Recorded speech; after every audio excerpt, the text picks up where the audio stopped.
Hello friends, good morning, welcome to Smita Baishakhi blog. তো friend, আমরা আবারও একটা নতুন ব্লগ নিয়ে চলে এসেছি তোমাদের সামনে। তো চলো আমরা আজকে কোথায় যাচ্ছি না যাচ্ছি তোমাদের সঙ্গে পুরো সবটাই শেয়ার করবো। চলো দেখো, আমাদের সঙ্গে দেখতে থাকো। এই যে দেখো আমাদের দুজনের নেড়ু হবে, সামনের দিকে তার জেঠুমনির হাত ধরে হেঁটে হেঁটে যাচ্ছে। আমাদের গাড়ি চলে এসেছে, আমাদের গাড়ি ছেড়ে দিয়েছে, আমরা গাড়িতে উঠে পড়েছি সবাই। নলঘাট পৌঁছে গেলাম আমরা।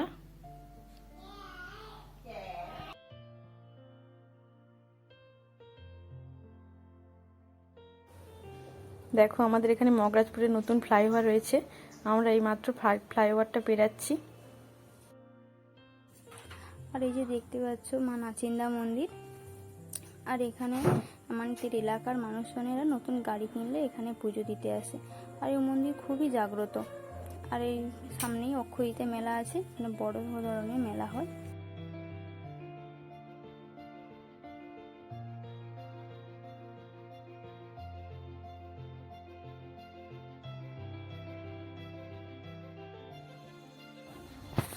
আমরা দীঘা শঙ্করপুর বাইপাস রোড হয়ে ঢুকছি। আর এই রাস্তাটি মূলত ভিড়ভাড়টা এড়ানোর জন্যই হয়েছে। আর চারদিকটা দেখো কি সুন্দর ঝাউবন, বেশ সুন্দর মনোরম দৃশ্য। আর একটা জিনিস লক্ষ্য করছি, চারিদিকে দেখছি ফিশারি কাটা হয়ে আছে।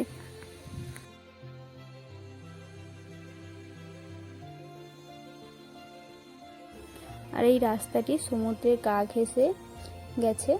আর দেখো কি সুন্দর দেখতে লাগছে, পুরো মেইন ড্রাইভের মতো। আর জলটা দেখে নামতে ইচ্ছে করছে খুব, কিন্তু এখন নামবো না। দুজনকে চন্দ্রেশ্বরের ন্যাড়া করে তারপর দেখা যাক নামতে পারি নাকি জলে।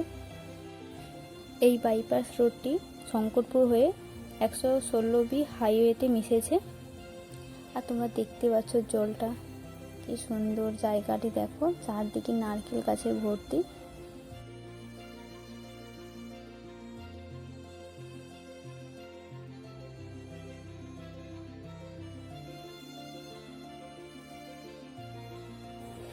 আর এখানে দেখো লঞ্চগুলো কি সুন্দর সারি সারি দাঁড়িয়ে রয়েছে।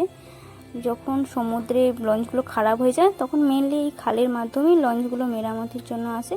তারপর আবার জোয়ারের জল ঢুকলে লঞ্চগুলো আবার সমুদ্রে ফিরে যায়। তারপর এখানে সামনে একটা সাইনবোর্ডে দেখলাম জায়গাটির নাম নাইকালি।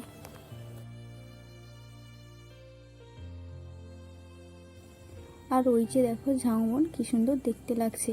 আর যে মাঝখানে জলটা দেখতে পাচ্ছ না, ওইখানে কয়েকজন মানুষজনকে দেখছি মাছ ধরছে। আর পুরোটা দেখো চারিদিক ফাঁকা। আর যখন জোয়ার আসে ওই ফাঁকা জায়গাগুলো পুরোটা ভরে যায় জলে।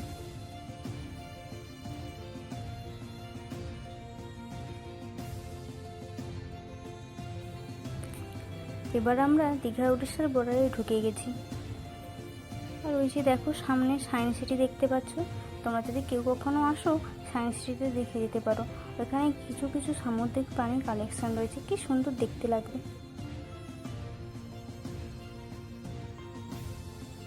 এবার আমরা চন্দ্রেশ্বরে ঢুকে গেছি, এই গাড়ি পার্কিং করতে যাচ্ছি।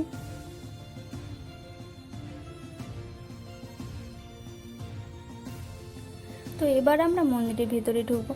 আর ওই যে দেখতে পাচ্ছ না সামনে টিকিট কাউন্টার বসছে, ওইখানে পুজো দেওয়ার আগে আর চুল নামানোর আগে টিকিট করতে হয়। আর চারদিকটাতে তেমন একটা ভিড় ছিল না আমরা যেদিনে। আর ওই যে মন্দিরটা দেখতে পাচ্ছ, ওইটাই মেন মন্দির। তারপর আমরা ছেলে মেয়ে দুটোকে নিয়ে পুকুর পাড়ে গেলাম স্নান করাতে। স্নান টান করিয়ে তারপর আবার আমরা এসেছি পুজো দিতে।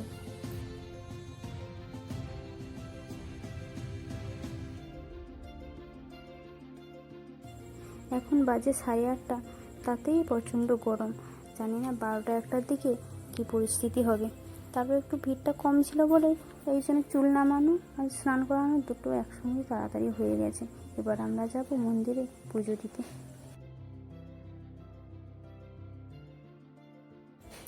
মন্দিরে ঢোকার আগে তারপর আমরা সবাই মিলে একসঙ্গে এই যে এখানে বাতি দিয়েছিলাম আর ধূপ জ্বালিয়েছিলাম।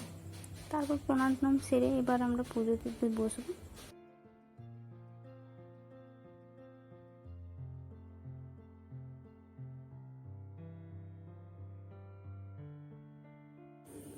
তারপর আমরা মন্দিরের গর্ভগৃহের মধ্যে ঢুকে গেছি।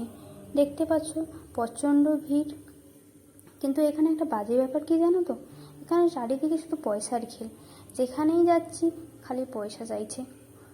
কোনো রকম করে ভেতরে ঢুকে একটু ঠাকুরের দর্শন মিলল, তারপর বেরিয়ে এলাম।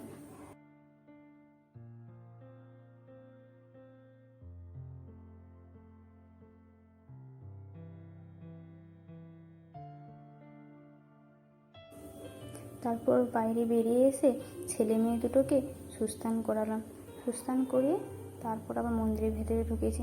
তোমরা যদি কেউ কেউ এসেছো জগন্নেশ্বরের মন্দির, অবশ্যই কমেন্ট করে জানাবে কিন্তু।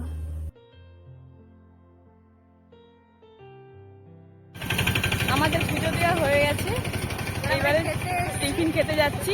চলো দেখো কি খাই টিফিনে।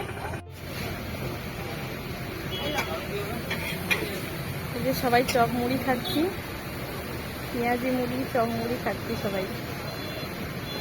আমাদের সবার টিফিন সারা হয়ে গেছে, আমরা এখন যাচ্ছি দীঘার উদ্দেশ্যে। তোমরা সবাই সেকেন্ড পার্টটা দেখতে পাবে, দীঘার কি করছি না করছি আমরা।